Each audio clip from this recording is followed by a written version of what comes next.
Shalom saudara-saudara, kita sampai kepada bagian ketujuh, bagian terakhir dari pembahasan kita tentang 7 dosa maut. Mari kita membuka Amsal 19 ayat 24 dan nanti kita akan membaca Amsal 24 ayat 33 sampai 34, yaitu tentang dosa kemalasan. Amsal 19 ayat 24. Si pemalas mencelup tangannya ke dalam pinggan, tetapi tidak juga mengembalikannya ke mulut. Amsal 24 ayat 33 sampai 34. Tidur sebentar lagi, mengantuk sebentar lagi, melipat tangan sebentar lagi untuk tinggal berbaring. Maka datanglah kemiskinan seperti seorang yang menyerbu dan kekurangan seperti orang yang bersenjata. Nah saudara, di antara 7 dosa maut, satu-satunya dosa yang dianggap kurang berbahaya atau setidaknya mungkin kita berpikir dosa ini adalah hal sepele adalah dosa kemalasan. Mengapa kemalasan ini dimasukkan di dalam daftar 7 dosa maut? Nah saudara, kemalasan atau di dalam bahasa Inggris disebut sloth adalah sejenis binatang yang di dalam bahasa Indonesia disebut kungkang. Nah kungkang adalah binatang yang paling lamban dan diam. Bahkan berkedip pun dia melakukannya dengan gerakan lamban. Binatang ini menghabiskan 18-20 jam dalam satu hari untuk bergantung terbalik, tidur atau diam saja di dahan pohon, dan binatang ini tidak bisa melompat dan berlari. Nah, kemalasan atau sloth yang dimaksud di sini bukanlah hanya sekedar gambaran seseorang yang lamban, diam saja atau tidak melakukan apa-apa. Namun, dalam konsep kemalasan yang dimaksud di sini mengandung beberapa pengertian. Yang pertama, sikap enggan melakukan sesuatu atau melakukan sesuatu dengan setengah hati atau asal-asalan. Misalnya, ketika kita diberi tanggung jawab, maka kita melakukannya tidak dengan sungguh-sungguh. Atau misalnya ketika dalam rapat, kita kurang memperhatikan, kita sibuk dengan pikiran atau urusan kita sendiri. Dan seringkali kita sibuk dengan gadgetnya kita. Ini adalah suatu sikap tidak serius atau tidak sungguh-sungguh di dalam sesuatu. Nah, Paulus di dalam Kolose 3 ayat 23 mengatakan, apapun juga yang kamu perbuat, perbuatlah dengan segenap hatimu, seperti untuk Tuhan dan bukan untuk manusia. Kedua, tidak peduli atau acuh terhadap situasi yang terjadi di sekitarnya.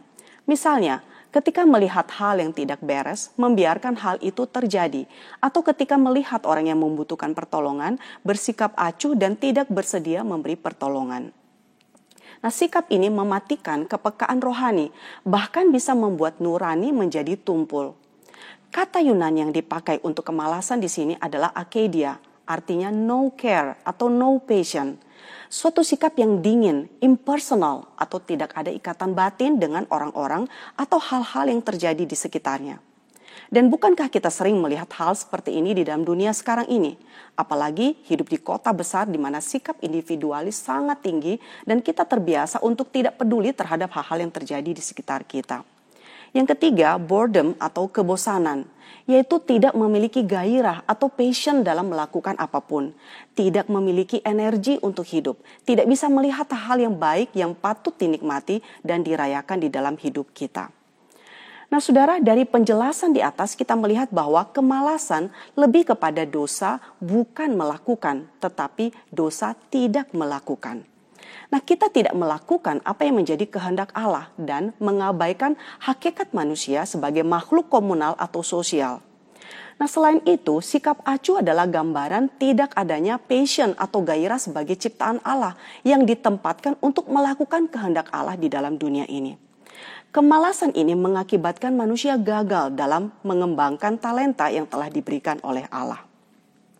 Nah saudara sekalian, kita dipanggil untuk bekerja, mengusahakan talenta yang diberikan kepada kita dan merayakan hidup yang penuh perjuangan. Rasul Paulus menganggap kemalasan ini sebagai dosa yang serius. Di dalam 2 Tesalonika 3 ayat 10 ia mengatakan, sebab juga waktu kami berada di antara kamu, kami memberi peringatan ini kepada kamu. Jika seseorang tidak bekerja, janganlah ia makan. Nah saudara, dosa kemalasan ini akan mencapai puncak bahayanya ketika seseorang mengalami yang disebut dengan kemalasan rohani atau tidak memiliki gairah dan hasrat akan Allah.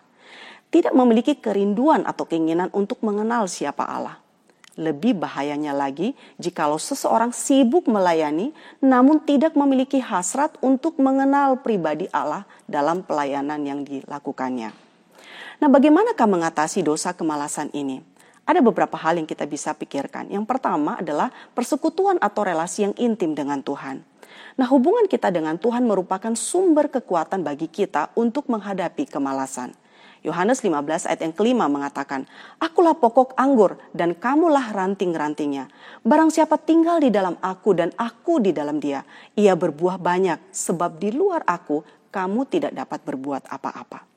Yang kedua, belajar dan melatih diri untuk bekerja dan melayani dengan penuh tanggung jawab dan sungguh-sungguh. Yang ketiga, menyangkal diri. Maksudnya adalah melatih diri untuk melakukan sesuatu yang baik dan benar meskipun hal itu kita tidak sukai. Kiranya Tuhan menolong setiap kita mengatasi dosa kemalasan ini. Amin.